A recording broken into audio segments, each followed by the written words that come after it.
Good morning বন্ধুরা, সবাই কেমন আছো? আশা করছি সবাই ভালো আছো।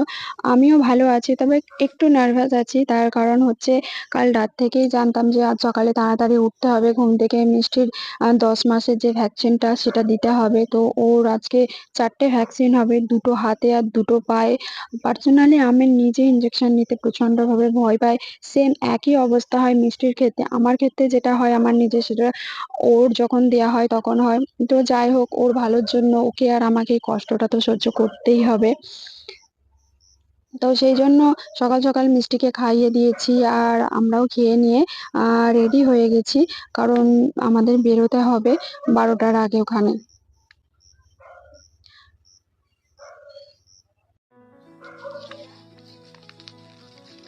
তো তার আগে মা আর শিশু সুরক্ষা কার্ডটা নিচে দেখতেই পাচ্ছ যে মিষ্টি কি হালটা করেছে। তো আমরা রেডি হয়ে গেছি, এবার আমরা বেরিয়ে যাব। তো কার্ডটা তো এসে ঠিক করব। যাই হোক, মিষ্টি পরিবেশের চারিদিকে দেখাদেখি করছে। ও খুব আনন্দে আছে, ও জানে না যে ওর সঙ্গে কি হবে।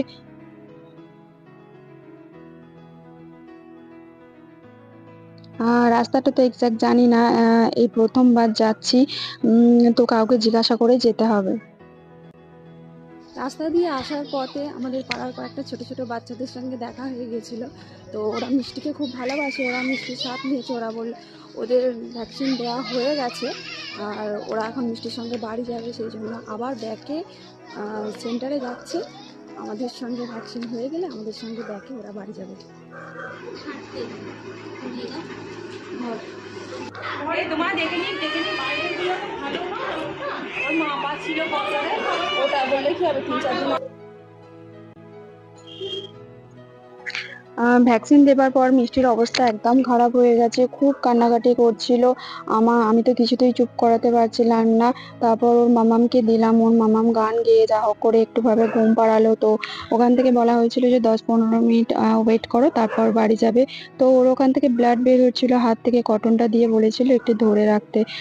তো একদম অবস্থা খারাপ হয়ে গেছে, ঘেমে প্রচন্ড গরমও পড়েছে। ঘুমানোর চেষ্টা করছে কিন্তু পারছে না।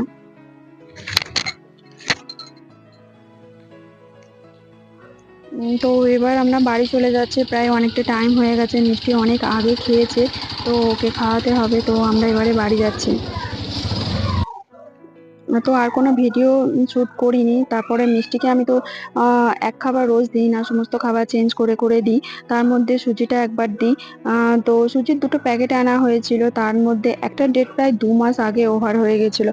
তো আমি আমার লাস্ট ভিডিওতে বলেছিলাম যে বাচ্চাদের কোনো কিছু খাওয়ানোর আগে ডেটটা দেখে নেওয়াটা খুবই দরকার। তো আজকে তার হাতেই প্রমাণ দেখলাম যে সত্যি দেখে নেওয়াটা উচিত। তো এটা যদি বাচ্চাকে খায় কতটা ক্ষতি হবে সেটা তো জানি না, কিন্তু বুঝতেই পারছে যে প্রচণ্ডভাবেই ক্ষতি হবে। তো এগুলো দেখে নেওয়া সমস্ত মায়েদেরই দরকার। দোকানে এইভাবে রেখে দিয়েছে, তো আমাদের নিজেদের একটু সতর্ক থাকা উচিত। তো এই ছিল আজকের ব্লগ। যাই হোক, অনেকগুলো কথা বললাম আর একটা গুরুত্বপূর্ণ টিপস শেয়ার করলাম। যদি আমার ভিডিওটা শেষ পর্যন্ত যারা দেখলেন, একটু হলেও আশা করছি ভালো লেগেছে। যদি ভালো লেগে থাকে তাহলে আমার ভিডিওটা শেয়ার করবেন, লাইক করবেন আর আমার চ্যানেলটা সাবস্ক্রাইব করে পাশে থাকবেন। দেখা হবে আর একটা নতুন ব্লগে।